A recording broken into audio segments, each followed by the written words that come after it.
નમસ્કાર, મંતવ્ય ન્યૂઝમાં આપનું સ્વાગત છે। મેટ્રો એટ 10 સાથે હું છું હિનલ। હવામાન વિભાગે આગાહી વ્યક્ત કરી છે। આગામી 14 જુલાઈ સુધી રાજ્યમાં અતિભારે વરસાદની આગાહી વ્યક્ત કરવામાં આવી છે। તો આગામી 14 જુલાઈ સુધી ગુજરાતમાં ભારે વરસાદની આગાહી છે। વરસાદની આગાહીના પગલે ખાસ બેઠક મળી હતી। રાહત કમિશનરે અધિકારીઓ સાથે સમીક્ષા કરી છે।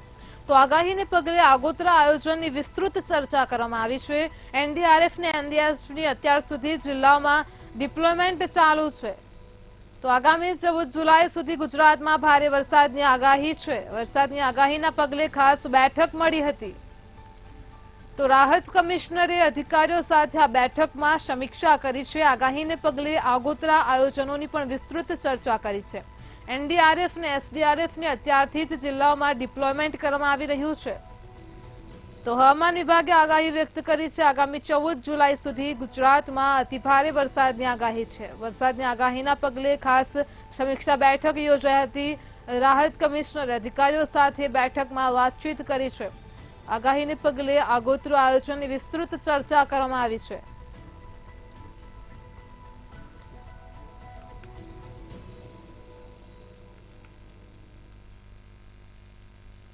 જામનગરમાં ચોમાસાની સિઝન વચ્ચે માંદગીમાં ચિંતાજનક રીતે વધારો જોવા મળી રહ્યો છે। ત્યારે અન્ય દિવસોની સરખામણીએ હાલ જામનગરની જીજી હોસ્પિટલમાં 10 થી 15% દર્દીઓનો વધારો થયો છે। દિવસે ને દિવસે કોલેરાના કેસો પણ વધી રહ્યા હોવાથી તંત્ર દ્વારા ખાસ વોર્ડ ઉભા કરવામાં આવ્યા છે। જીજી હોસ્પિટલના 4 માળના નવા બિલ્ડિંગમાં બાળકો માટે 16 બેડનો ખાસ કોલેરા વોર્ડ ઉભો કરાયો છે।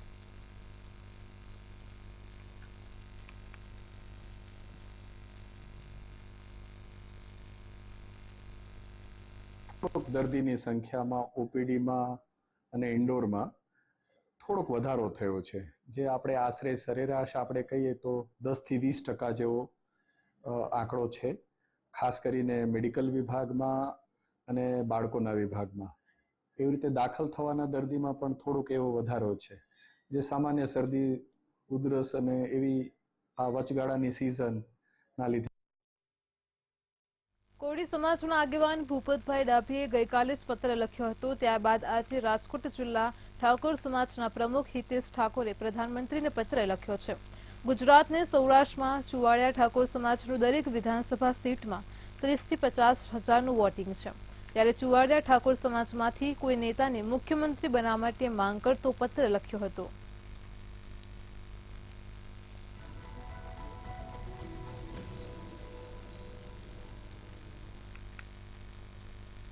જૂનાગઢમાં ઓવરબ્રિજને ગ્રહણ લાગ્યું હોય તેમ હવે નવો નકશો સામે આવતા જ વેપારીઓ દ્વારા તેનો વિરોધ કરવામાં આવ્યો છે અને સતત ઓવરબ્રિજનો વિવાદ દિવસે ને દિવસે વકરી રહ્યો છે। જોઈએ સમગ્ર માહિતી આ અહેવાલમાં।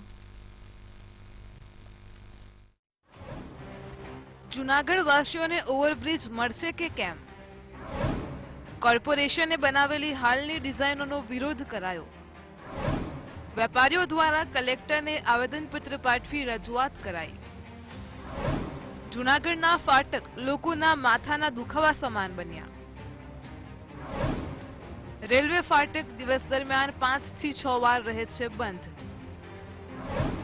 નવી ડિઝાઇનના બ્રિજની ટેન્ડર પ્રક્રિયા થઈ પૂર્ણ।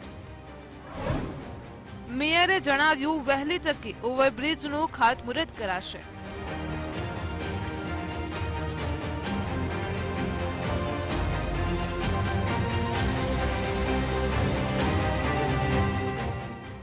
જૂનાગઢમાં જોશીપુરા રેલવે ક્રોસિંગ ઉપર ઓવરબ્રિજ બનાવવા માટે ડિઝાઇનની કામગીરી છેલ્લા ઘણા સમયથી હાથ ધરવામાં આવી છે। ત્યારે કોર્પોરેશન દ્વારા બનાવવામાં આવેલ હાલની ડિઝાઇનનો વિરોધ કરવામાં આવી રહ્યો છે। જેને લઈને જોશીપુરાના સ્થાનિક તેમજ વેપારીઓ દ્વારા કલેક્ટરને આવેદનપત્ર પાઠવી રજૂઆત કરવામાં આવી છે અને ફરી ઓવરબ્રિજને લઈને વિવાદ શરૂ થયો છે। જૂનાગઢમાં જોશીપુરા ઓવરબ્રિજ બની રહ્યો છે। આ સતત ચોથી વખત ડિઝાઇન બદલવામાં આવી છે। અગાઉની એક સારી ડિઝાઇન કે જે બધા લોકોને પસંદ હતી એ પ્રકારની એચ આકારનો ડિઝાઇન ધીરુભાઈ ગોહિલ જ્યારે મેયર હતા ત્યારે મંજૂર થઈ હતી। વિજયભાઈ રૂપાણીએ કરોડો રૂપિયા એ માટે ફાળવ્યા હતા। એમણે એ પણ કહ્યું હતું કે ત્યારે ઘટતી રકમ રાજ્ય સરકાર દિલથી આપશે, જ્યારે જોઈએ ત્યારે આપશે। એ પછી ડિઝાઇનમાં પાછો ફેરફાર થયો અને સતત ડિઝાઇનો બદલી, કન્સલ્ટન્ટો બદલીને ખર્ચ કરતા રહ્યા। હાલ જે પ્રોજેક્ટ થઈ રહ્યો છે તે પણ લોકો ઉપયોગી અને લોકોને સહેલાઈથી વાપરી શકાય તેમ નથી તેવા આક્ષેપો વેપારીઓને સ્થાનિકો દ્વારા કરવામાં આવ્યા છે ત્યારે જોશીપરામાં બનતા ઓવરબ્રિજની જૂની ડિઝાઇન મુજબ બનાવવામાં આવે તેવી જોશીપરાના સ્થાનિકો અને વેપારીઓ દ્વારા કલેક્ટરને આવેદનપત્ર આપી માંગ કરાઈ છે. અમે રજૂઆત કલેક્ટર સાહેબને કરવામાં આવી છે. જે અત્યારે ઓવરબ્રિજ તૈયાર થઈ રહ્યો છે એ બહુ અડચણરૂપ છે. એ ડિઝાઇનમાં કોઈ પણ ભોગે ફેરફાર કરે તેવી અમારી રજૂઆત છે. અમારું કોઈ પણ રાજકીય ઈરાદો નથી. અમે વેપારી છીએ અને અમારા આજીવિકા માટે થઈ અમે કહીએ છીએ અને અમારો જે વેપાર છે એ 100% પ્રભાવિત થશે ભવિષ્યની અંદર. એટલે અમારે ન છૂટકે આ અમારે રજૂઆતો કરવી પડે છે. સાથે સાથે ગવર્મેન્ટની જે કરોડો રૂપિયાની જગ્યા છે એ પણ આ ઓવરબ્રિજ ફ્રન્ટ લાઇનમાં આવવાથી એની પણ ડીવેલ્યુ થશે.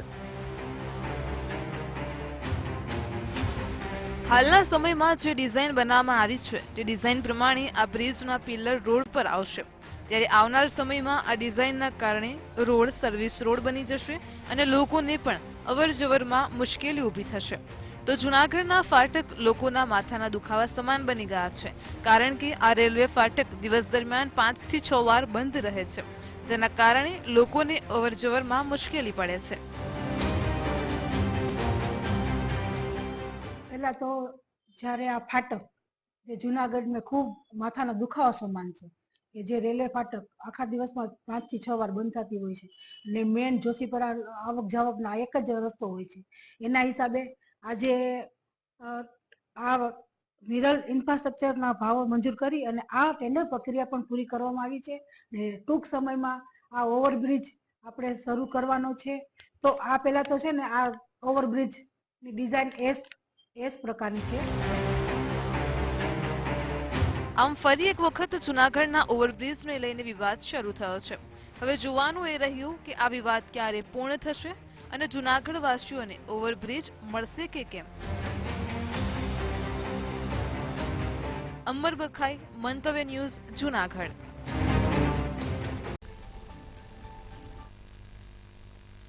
આઈઆઈટી રામખોખરા કોલેજમાં આઉટસોર્સ ગ્રીન ગ્લોબલ સોલ્યુશન કંપનીનો કોન્ટ્રાક્ટ 16 મેથી શરૂ થઈ ગયો છે જેમાં 40 કર્મચારીઓ કામ કરે છે.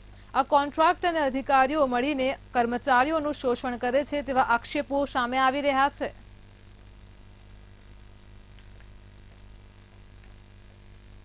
ભાવનગરમાં અસામાજિક તત્વોનો આતંક જોવા મળી રહ્યો છે. અસામાજિક તત્વો પોલીસ ચોકીમાં હથિયાર લઈને પહોંચ્યા હતા.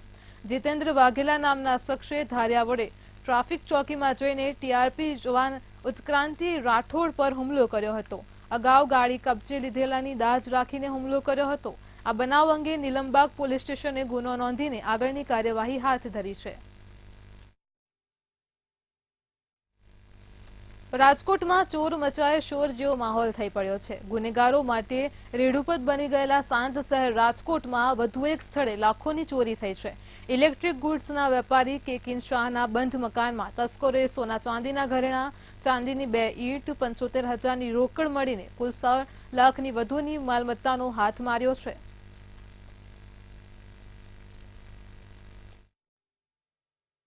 ગયા શનિવારે ઘરમાં ઉદય ખૂબ જ થઈ ગઈ હતી તો ઘરે ઉદયની ટ્રીટમેન્ટ કરાવડાવી હતી. તો અમારા ઘરે ઉદય કરવા માટે 3 જણા આવ્યા હતા. સવારના 10 વાગ્યાથી લઈને 4 વાગ્યા લગી ઉદયની ટ્રીટમેન્ટ ચાલી હતી ગયા શનિવારે. પછી આ બધું ઘરે એકદમ વાસ ને એવું બધું આવતું હોય ઉદયનું એટલે અમે અમારા ફૈબાના ઘરે રહેવા ગયા વિથ ફેમિલી બધા કારણ કે ઘરે રહેવા એવું હતું જ નહીં એટલા માટે. તો આજે સવારના 10 વાગે હું જ્યારે ઘરે આવ્યો તો ઘરનું તાળું તૂટેલું હતું અને અંદર બધું ચોર લોકો બધું ચોરી કરી અને બધું. વડોદરામાં પણ કોલેરાએ દસ્તક દીધી છે અને 9 જેટલા કેસો સામે આવ્યા છે. સયાજી હોસ્પિટલની લેબમાં તમામ કેસના ટેસ્ટ લેવાયા છે જે પોઝિટિવ આવ્યા છે. તો હોસ્પિટલમાં દર્દીઓની સારવાર ચાલી રહી છે ત્યારે પાલિકાના સત્તાધીશો હકીકત છુપાવી રહ્યા છે. પાલિકા રિપોર્ટ પોઝિટિવ ન આવ્યા હોવાની વાત કરીને કામગીરી કરવા નથી માંગતું એવું લાગી રહ્યું છે. અહીં વડોદરાના મેયર પિંકીબેન સોનીએ નિવેદનમાં કહ્યું કે શંકાસ્પદ દર્દીઓના કલ્ચર ટેસ્ટ કરાવ્યા છે. રિપોર્ટ આવ્યા બાદ કોલેરા છે કે નહીં તેની ખાતરી થશે. અત્યારે વડોદરા મહાનગરપાલિકા દ્વારા જે પણ પાણી વિતરણ થઈ રહ્યું છે ત્યાં કોઈ જગ્યાએ કન્ટામિનેશન વોટરનો પ્રોબ્લેમ છે કે કેમ, અને હોય તો તાત્કાલિક બની શકે એટલી ઝડપથી માત્ર કલાકોના સમયગાળામાં આ કન્ટામિનેશન વોટરને તરત કટ મારી અને એનું સોલ્યુશન લાવી અને આ પાણીને રેગ્યુલરાઇઝ કરવામાં આવે.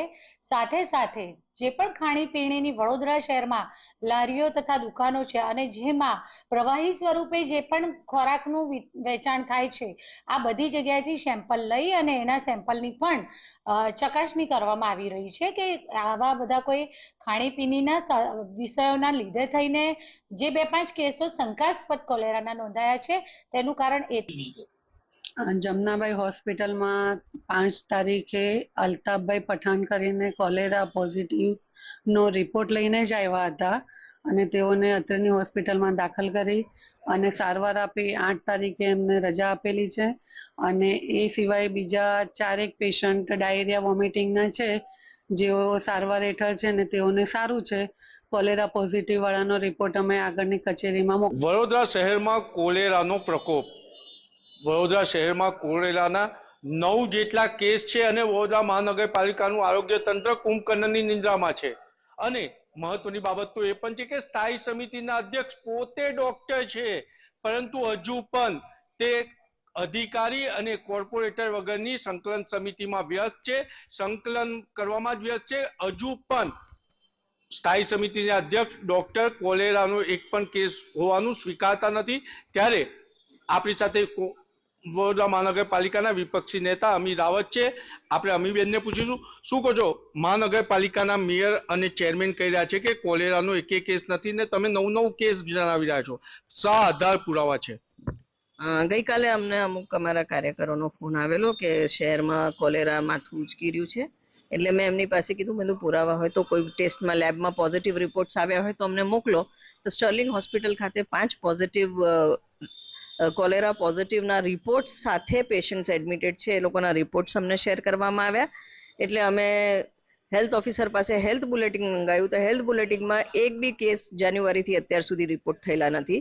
એસએસજીમાં અમારે માહિતીને કન્ફર્મ સ્ત્રોત થ્રુ ખબર પડી કે પરમ દિવસે લેબમાં 6 પોઝિટિવ રિપોર્ટ્સ આવેલા અને આજે 3 આવ્યા છે. એટલે 9 એસએસજી હોસ્પિટલમાં, જમનાબાઈ હોસ્પિટલમાં 2 કેસ છે.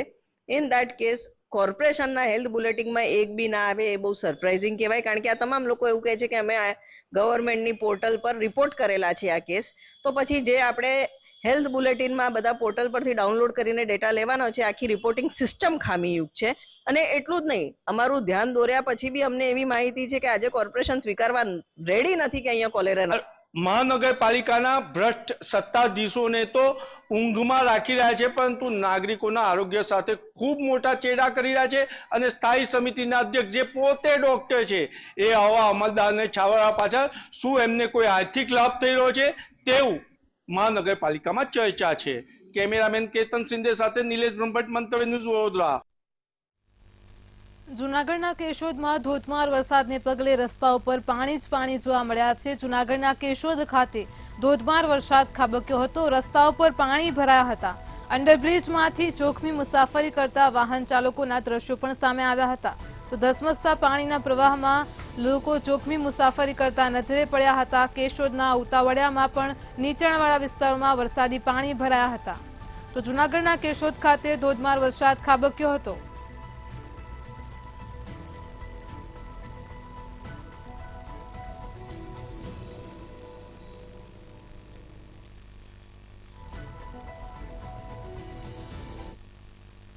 જૂનાગઢના માળિયાહાટીનામાં ધોધમાર વરસાદ પડ્યો હતો. હવામાન વિભાગની આગાહી અનુસાર રાજ્યમાં વરસાદી માહોલ છે. જૂનાગઢના માળિયાહાટીનામાં ધોધમાર વરસાદ ખાબક્યો હતો. માંગરોળ પંથકમાં પણ મેઘરાજાની ધમાકેદાર એન્ટ્રી જોવા મળી હતી. 3 દિવસથી ગરમી યથાવત રહી હતી અને આજરોજ વરસાદી માહોલ થયો હતો. વીજળીના કડાકા ભડાકા સાથે મેઘરાજાએ એન્ટ્રી લીધી હતી. માંગરોળ પંથકમાં વરસાદી માહોલને પગલે રસ્તા પર પાણી ભરાયા હતા. તો જૂનાગઢના માળિયાહાટીનામાં ધોધમાર વરસાદ પડ્યો હતો. જૂનાગઢના વંથલી પંથકમાં પણ ધોધમાર વરસાદ પડ્યો હતો. તો જૂનાગઢથી સમાચાર છે. વંથલી પંથકમાં મેઘરાજા મહેરબાન થયા હતા. ધોધમાર વરસાદ શરૂ થયો હતો. વંથલીમાં અસહ્ય ઉકળાટ બાદ વરસાદની શરૂઆત થઈ હતી. લોકોને ગરમીમાંથી રાહત મળી છે. 7 દિવસના વિરામ બાદ આજરોજ ધોધમાર વરસાદ પડ્યો હતો. વંથલી સહિત ગ્રામ્ય પંથકમાં પણ વરસાદી માહોલ જોવા મળ્યો હતો. વરસાદની શરૂઆત થતાં જ વાતાવરણમાં ઠંડક પ્રસરી છે. લોકોને ગરમીથી રાહત મળી છે. તો જૂનાગઢના વંથલી પંથકમાં મેઘરાજાએ 7 દિવસનો વિરામ લીધો હતો અને ત્યારબાદ આજે વરસાદની શરૂઆત થઈ હતી. લોકોને ગરમીમાંથી રાહત મળી છે. તો વરસાદ પડવાની સાથે જ વાતાવરણમાં ઠંડક પ્રસરી હતી.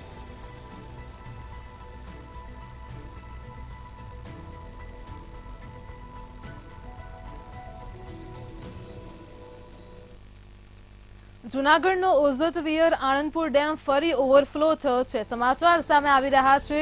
ઓઝત વિયર આણંદપુર ડેમ ફરી ઓવરફ્લો થયો છે. તો જૂનાગઢમાં નીચાણવાળા વિસ્તારોને એલર્ટ કરી દેવામાં આવ્યા છે. વંથલીના રાયપુરને સુખપુરને સાવચેત રહેવા માટે પણ સ્પષ્ટ સૂચના અપાઈ છે. મેંદરડાના નાગલપુરને પણ સાવચેત રહેવા સૂચના અપાઈ છે. નદીના પટમાં અવરજવર પર મનાઈ કરવામાં આવી છે. તો જૂનાગઢમાં ઓઝત વિયર આણંદપુર ડેમ ફરી ઓવરફ્લો થયો છે. નીચાણવાળા વિસ્તારોને એલર્ટ કરી દેવામાં આવ્યા છે. નદીના પટમાં ન જવા માટે સૂચના અપાઈ છે. તો વંથલીના સુખપુરને પણ સાવચેત રહેવા સૂચના આપવામાં આવી છે. મેંદરડાના નાગલપુરમાં પણ સાવચેત રહેવા માટે સૂચના અપાઈ છે.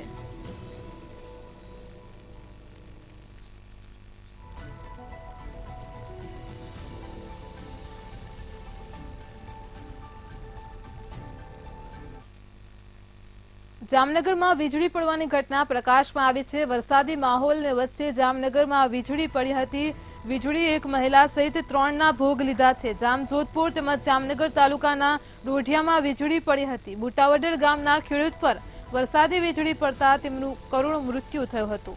નરમાણામાં પણ ખેડૂત યુવાન પર વીજળી પડી હતી. ડોઢિયા ગામમાં 30 વર્ષીય મહિલાનું વરસાદી વીજળી પડતા જ મોત નીપજ્યું છે. તો જામનગરમાં વીજળી પડવાની ઘટનાથી એક મહિલા અને 3 લોકોના મૃત્યુ થયા છે. જામજોધપુર તેમજ જામનગર તાલુકામાં ડોઢિયા ગામમાં વીજળી પડી હતી. વીજળી પડતા જ સ્થળ ઉપર જ ખેડૂતનું કરુણ મૃત્યુ થયું છે. તો જામનગરમાં વીજળી પડવાની ઘટના બની છે. 30 વર્ષીય મહિલાનું પણ વીજળી પડવાથી મોત થયું છે. ગામ ડોઢિયા આળાભાટની વચ્ચે એક વીજળી પડતા શોક થઈ ગયા. એક ભાઈ હતા અમારા, એ પેલા આવી ગયા કરે એટલે એ દાખલ છે. મારી છે દીકરી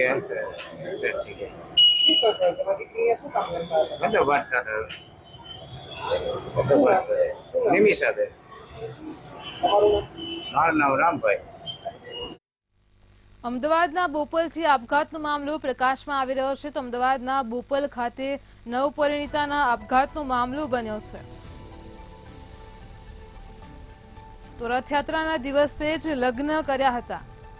સમાચાર સામે આવ્યા છે. અમદાવાદના બોપલથી સોશિયલ મીડિયા ઉપર નવ યુગલ છે તે સંપર્કમાં આવ્યા હતા. હજુ રથયાત્રાના દિવસે જ લગ્ન કર્યા હતા. વિવાહિત મહિલાએ ગણતરીના દિવસોમાં જ તેનું જીવન ટૂંકાવ્યું છે. તો અંગત વિવાદના કારણે આપઘાત કર્યાનું સામે આવી રહ્યું છે. સોશિયલ મીડિયાના માધ્યમથી આ યુગલ સંપર્કમાં આવ્યું હતું.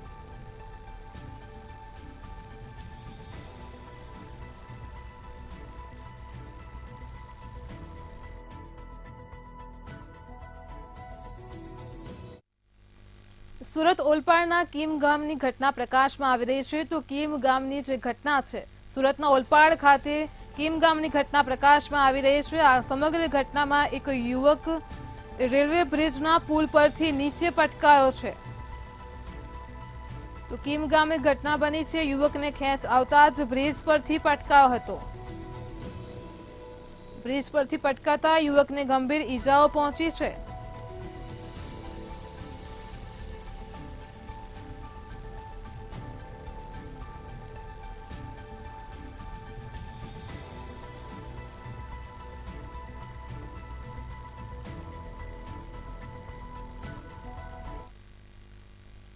સુરત ગ્રામ્ય એલસીબીને મળી મોટી સફળતા. સમાચાર સામે આવી રહ્યા છે. સુરતમાં એલસીબી દ્વારા કાર્યવાહી હાથ ધરવામાં આવી હતી. અહીંયા એલસીબીને મોટી સફળતા મળી છે. તો સુરતના સમાચાર સામે આવી રહ્યા છે. સુરત ગ્રામ્ય એલસીબીને મોટી સફળતા મળી છે. તો સુરતમાં વિદેશી દારૂના કાર્ટિંગ દરમિયાન જ એલસીબીએ રેડ કરી હતી. કંટવાવ ગામેથી વિદેશી દારૂનો જથ્થો ઝડપાયો છે। એલસીબીને મોટી સફળતા મળી છે। ખુલ્લી જગ્યામાં ટેમ્પામાંથી દારૂનો જથ્થો ઝડપાયો છે। તો પોલીસે ₹14.71 લાખની દારૂની 11,148 બોટલો જપ્ત કરી છે।